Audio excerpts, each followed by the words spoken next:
mental, memorística. No es la realidad como tal, es un modelo de la realidad, ¿no? Afectiva cuando vibramos, ese vibrar que hace que nosotros tomemos un curso u otro. Por eso es tan importante la vida afectiva, porque la vida afectiva es la que nos da el canal, sobre qué canal nos vamos a mover. No es la cognitiva, es la afectiva. La acción, que tiene que ver con ya la ejecución, tanto en el cuerpo como hacia afuera. Y la interactiva, cuando entramos en juego. ¿No? Entonces fíjense que esos componentes, que aparentemente están independientes, y que cuando los casamos y los ponemos a moverse entre ellos, van a producir una resultante. ¿Cuál es esa resultante? Yo. Cada uno de nosotros. Esa es la resultante. Entonces eso no nos permite el pensamiento sistémico. Hábitos del pensador sistémico. Primero, reconoce la importancia de las demoras cuando explora relaciones causa-efecto. El ejemplo que él pone de los niñitos, ¿no? Las demoras, él está llamando demoras, a esas acciones o a esos elementos que participan hacia atrás, por ejemplo, en el pasado, ¿no? O en el futuro, y que directamente nosotros no estamos detectando. Entonces la primera cosa es, hay demoras. ¿No? Dice, reconoce la importancia de las demoras. Y esa demora juega un papel importante en lo que está ocurriendo en este momento. ¿No? Entonces cuando uno dice, por ejemplo, no sé si vieron este último video que sacó este poeta Gustavo Arroyo, creo que me estoy saltando un apellido de Chávez,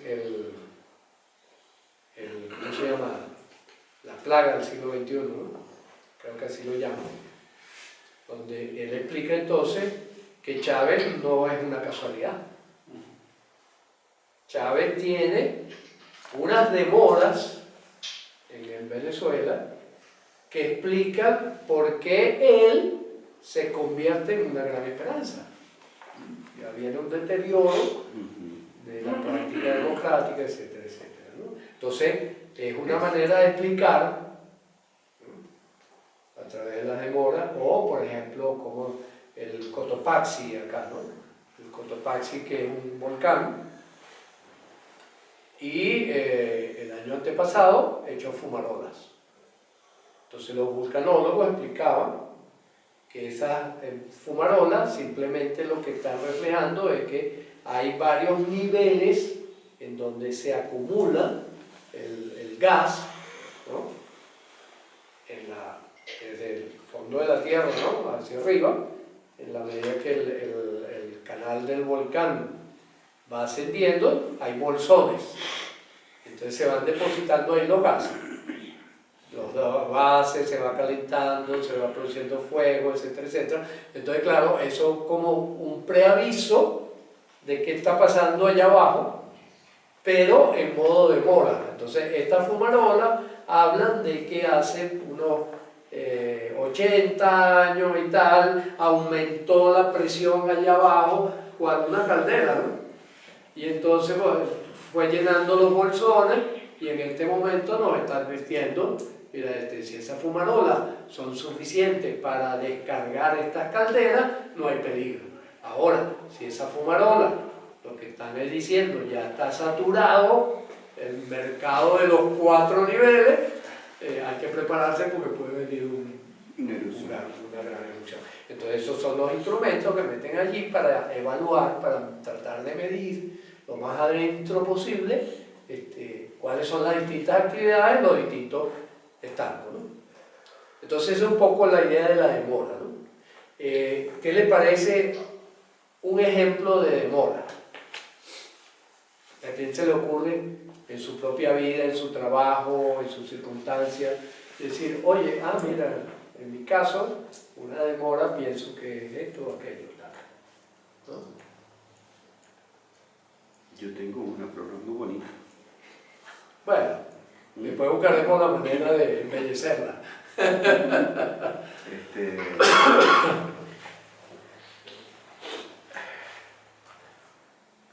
Uno de los... una vez leí un título sobre la reducción de la criminalidad en los Estados Unidos. Ajá. Durante los años 90. A principios de los años 80, todos los criminólogos y sociólogos de Estados Unidos preveían que iba a haber un gran aumento de la criminalidad y que Estados Unidos se iba a volver invivible. Cuando llegó los años 90, se encontraron con que la criminalidad comenzó a bajar, estadísticamente. ¿No? Estadísticamente comenzaron a ver, oye, pasamos de 5 crímenes por cada 100.000 habitantes a 4 crímenes por cada 100.000 habitantes.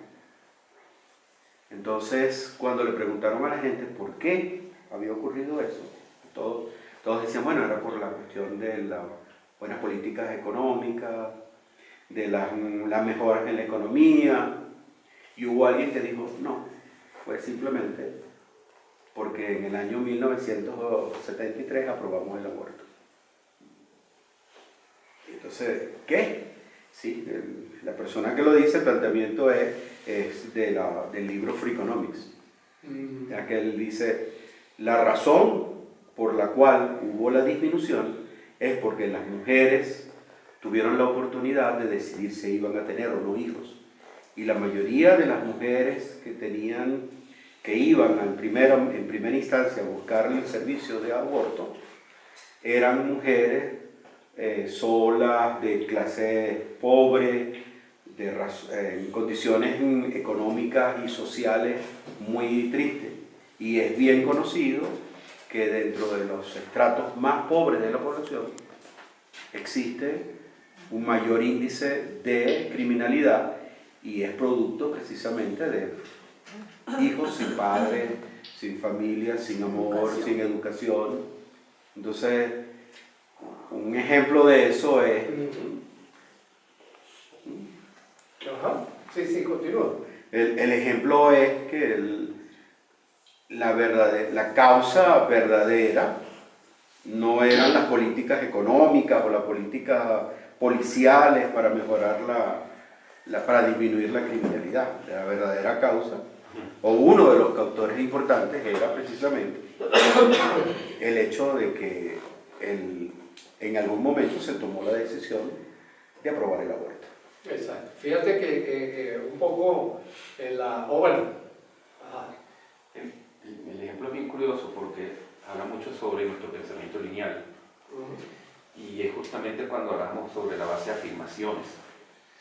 Y bueno, entendiendo el ejemplo y respetándolo mucho, cuando afirmamos todos pensaban así, la causa fue, ni siquiera doy apertura al pensamiento sistémico. Claro, es verdad. Cuando ya digo, es que la verdadera razón, cuando digo la verdadera razón, ya estoy saliendo del pensamiento sistémico. Claro. Exactamente. Lo que es el hábito, ¿no? Sí, Por eso es que es muy importante esto, porque el hábito nos lleva a buscar causas lineales, nos lleva a congelar las experiencias, a mente que es un fenómeno lingüístico que nos sirve para tener una mayor comprensión de las cosas, porque meternos en estos enredos sin tener una sistematicidad también hay que entender que enrollamos. Pero entonces fíjense, esta es la idea del sistema. Entonces de repente, ¿cómo y cuánto incidió, por ejemplo, la ley del aborto? Es un elemento que le otorga un peso. Un porcentaje. Exacto. Un peso dentro de la dinámica del posible cambio, ¿no? Claro. No como factor causal, sino el peso que inclinó la balanza hacia un lado, ¿no?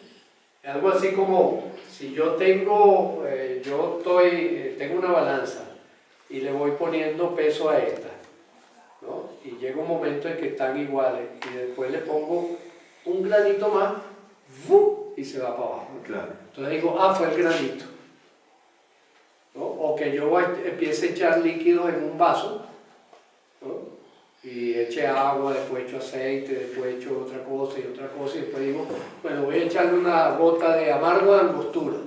¡Pum! Y en lo que echo la gota de amargo de angostura se derrama. El Entonces, amargo de angostura fue lo que ocasionó el derrame, ¿no? Entonces, es la misma cosa, ¿no?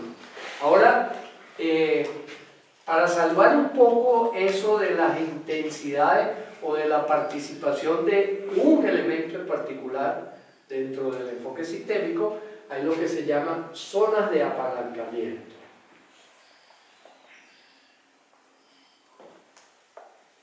¿Qué son las zonas de apalancamiento? Cuando uno identifica que hay un elemento crítico que si tú lo tocas va a disparar una modificación completa del sistema.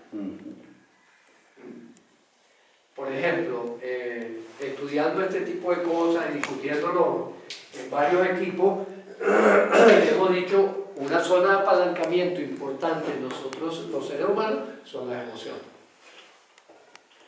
Las emociones juegan un papel particularmente intenso en la toma de decisiones. Hemingway decía, enamorado se escribe mejor. Entonces, y recuerdo a Sorín, creo que era Sorín, no. Había un escritor mexicano, un humorista, escritor humorista, que él sacaba un artículo en el Nacional, ¿no? Siempre semanal, ¿no? Yo siempre lo leía porque hacía análisis de las situaciones de la vida, pero con mucho humor. Y entonces hay una frase, no recuerdo qué filósofo griego, que decía que el placer es simplemente la ausencia del dolor.